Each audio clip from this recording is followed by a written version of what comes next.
Olá, pessoal, boa noite. Eu de volta aqui e o tema de hoje é como é que você se organiza especificamente para iniciar já a sua dissertação ou a sua tese de doutorado.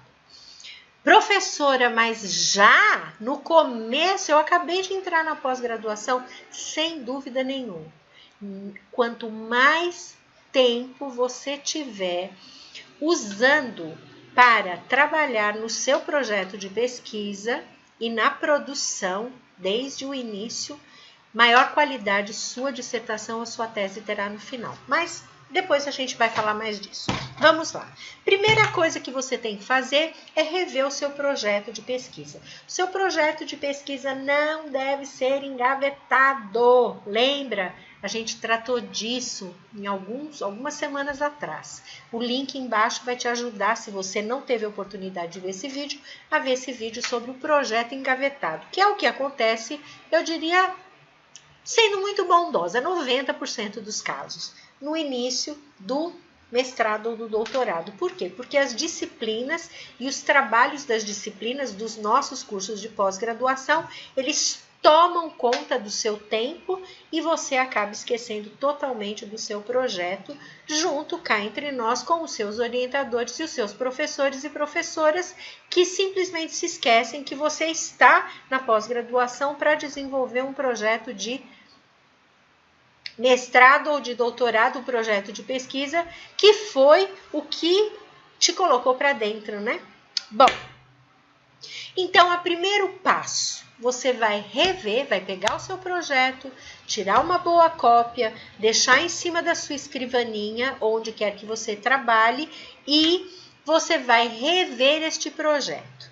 O que significa rever? Tem alguns elementos que você deve ter bem claros. O primeiro é o seu objeto de estudo, ele tem que estar claramente delineado no seu projeto, como sendo o problema da sua pesquisa. O problema da sua pesquisa, ele vai gerar uma pergunta de pesquisa. Então, você tem aí dois elementos chaves. Primeiro, você tem que ter um objeto de estudo ou o problema da sua pesquisa bem delineado. E segundo, você tem que ter a pergunta de pesquisa. A pergunta de pesquisa, geralmente, ela deve começar com uma palavra que representa uma pergunta. Quais, por quê, como, de que forma, onde e por aí vai, ok? Bem, uma vez você tem isso delineado, e eu vou colocar aqui embaixo também nos links, os dois vídeos onde eu trato sobre projeto de pesquisa, estrutura do projeto de pesquisa, e você vai achar todas as informações necessárias para você rever o seu projeto. Uma vez delineado isso claro para você, de forma que qualquer pessoa que o ou a interpele, qual é o seu objeto de pesquisa? Opa, eu sei, é isso, isso, isso. Eu sempre fiz isso com os orientandos e é muito engraçado, porque em geral as pessoas não sabem o que é. Bom, tendo a sua pergunta de pesquisa, você vai passar para um outro momento, que é exatamente o objetivo da sua pesquisa. Ele está claro? Ele está bem formulado? Um objetivo, ele deve necessariamente, sendo geral ou específico, ele deve começar com um verbo no infinitivo. Aprofundar, conhecer, identificar, explorar, descrever, não importa o que. Então, definido o seu objetivo geral, que na dissertação deve ser 1 e na tese devem ser 2. Não coloque mais de 1 ou 2 objetivos gerais, porque não é necessário. A tese ou a dissertação, ela deve ter um elemento de profundidade no foco do seu objeto de estudo, e não de abrangência. Então, você não precisa mais de 1 no mestrado ou 2 no doutorado. Objetivos gerais. Veja só. Você vai definir no objetivo geral o que é que você pretende como conclusão, como fechamento, como contribuição da sua pesquisa. Uma vez tendo objetivo de pesquisa, o seu problema de estudo, né? A sua pergunta de pesquisa, o seu objetivo geral e objetivos específicos definido, objetivos específicos você pode ter 4, 5, tá tudo certo. Você tem que fazer o quê? Você tem que definir o seu referencial teórico. E aí começa o seu trabalho acadêmico para valer. Porque é a partir da demanda, da necessidade de você fazer um referencial teórico ou marco teórico metodológico de qualidade, uma vez que você decidiu iniciar o seu marco teórico metodológico, aí você começa um processo intenso de levantamento bibliográfico, de estudo e de elaboração das primeiras concepções, ideias, conceitos a respeito do seu objeto de estudo ou do universo dentro do qual sua pesquisa está inserida.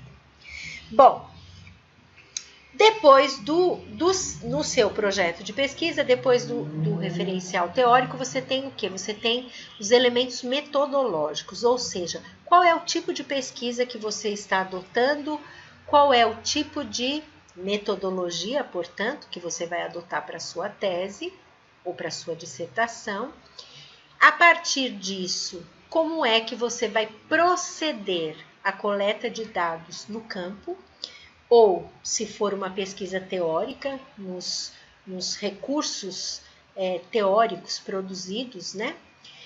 E você vai definir quais são os instrumentos ou técnicas de coleta de dados que você vai adotar, vai utilizar em função do tipo de pesquisa, e também, o que é uma coisa muito pobre ainda na nossa produção científica, quais são os elementos que você vai utilizar, que teoria que você vai utilizar para fazer a análise dos dados. Finalmente, você tem o cronograma, né? O cronograma pode parecer brincadeira, mas ele é super importante. Por quê? Porque ele vai te dar mais ou menos o tempo que você vai precisar para poder passar por esse processo de produção inicial, incipiente do seu trabalho. Bom, então agora vamos começar a pensar no levantamento bibliográfico especificamente, lembrando que eu vou fazer uma live sobre isso para aprofundar e para tirar suas dúvidas, né? Então, o levantamento bibliográfico, o que ele implica? Esse é o primeiro passo. Uma vez que você definiu aqueles outros elementos no seu projeto, o primeiro passo é isso. Primeiro, você vai definir um período histórico, ok? Você vai definir, por exemplo, de 2000 a 2018, ou seja, o ano passado. Então, são 18 anos de produção naquele campo específico de conhecimento dentro do qual se insere o seu objeto de estudo. Então, o que você vai fazer? Você vai entrar nos bancos de dados e vai buscar produção científica naquele período, utilizando algumas palavras-chave ou descritores. Ok. Então, quais são os possíveis bancos de dados? Claro, CNPq, CAPES, Cielo. Se você não tem o hábito, pode ir no Google Scholar ou Google Acadêmico, mas não é de fato o melhor. O melhor são os bancos de dados vinculados a instituições de pesquisa. Universidades. Quais são as melhores universidades no Brasil na sua área de conhecimento? USP, Universidade Federal de Minas Gerais, se fosse produção relativa a Paulo Freire, Universidade Federal da Paraíba. Enfim, quais são as universidades que são consideradas de ponta naquela esfera de conhecimento? Como é que você sabe isso? Você sabe pelos nomes, vamos dizer assim, clássicos, né? Os acadêmicos que têm uma produção científica relevante, reconhecida em determinadas áreas do conhecimento e que, portanto, estão vinculados a determinadas instituições, né, de ensino superior. Então, ali é onde você tem que ir. buscar a produção lá. Ah, professora, eu não sei fazer isso não. Você pode começar, por exemplo, fazendo uma busca na ANPED, se você for da área de educação, Associação Nacional de Pesquisa em Educação. Por que na ANPED? Porque a ANPED é reconhecidamente uma associação extremamente relevante no campo da educação, porque lá você tem inúmeros estudiosos cuja produção é reconhecida nacionalmente e, em muitos casos, internacionalmente. Bem, foi no banco de dados. Você tem, lembra de novo, objeto de estudo, pergunta de pesquisa, objetivo de pesquisa. Ok. Quais são as palavras-chave relacionadas ao seu objeto de estudo? Faça uma lista. Analise essas palavras, enxugue e estabeleça os descritores para você iniciar uma busca nesses bancos de dados. Você entra no banco, escreve as palavras e você vai buscar os trabalhos produzidos no período, como eu mencionei antes, como exemplo, de 2000 a 2018. Ah, professora, mas tem que ser um tempo tão amplo assim? Não necessariamente. Se o seu campo de estudo tem uma produção imensa, intensa, extensa, não é necessário, você pode pegar os últimos 4 anos, os últimos 5 anos. Eu, pessoalmente, gosto mais de números redondos, né? Então, mas não é necessário, você pode pegar dos últimos 5 anos. Uma vez que você estabeleceu esses descritores, o que você vai fazer? Junto lá com o seu esquema de estudar as suas disciplinas, segunda-feira essa disciplina, terça-feira essa disciplina, quarta-feira essa disciplina, o que você vai fazer? Você vai estabelecer um dia na semana onde você vai usar entre 3 e 4 horas para ler os resumos dos trabalhos que você identificou naquele período. Por que isso é tão importante? Porque ao ler os resumos, você começa um processo de eliminação dos trabalhos. Porque o trabalho pode ter os descritores que você escolheu, selecionou, como critério de seleção nos bancos. No entanto, ele trata de alguma coisa que não te interessa e que é completamente alienígena ao seu objetivo de pesquisa, ok? Ou ao seu objeto de estudo. Bem, depois que você levantou, vamos dizer, um bom trabalho para dissertação, uma boa referência metodológica, bibliográfica para sua dissertação ou para sua tese, para mim seria em torno de 100 trabalhos a 150 trabalhos produzidos para um mestrado, para dissertação, e em torno de 200 a 250 para uma tese. Nossa, professora, é muita coisa para ler. Sim, mas acontece que você vai submergir neste campo de conhecimento, vai ter noção de tudo que está sendo tratado por ali e vai eliminar até chegar a um grupo menor de trabalhos produzidos. Lembre-se que a pesquisa no Brasil, ela está muito mais assentada sobre a produção de artigos científicos em revistas que são qualizadas pela CAPES, ou seja, elas são categorizadas em termos da sua qualidade, muito mais do que sobre livros e produção de livros. E lembre-se que um livro não precisa necessariamente ser lido inteiro. Você pode selecionar livros relevantes que tenham capítulos que, de fato, contribuam para o desenvolvimento do seu conhecimento ou do seu trabalho científico. Melhor do que o E. Uma vez que você definiu isso, faça um quadro.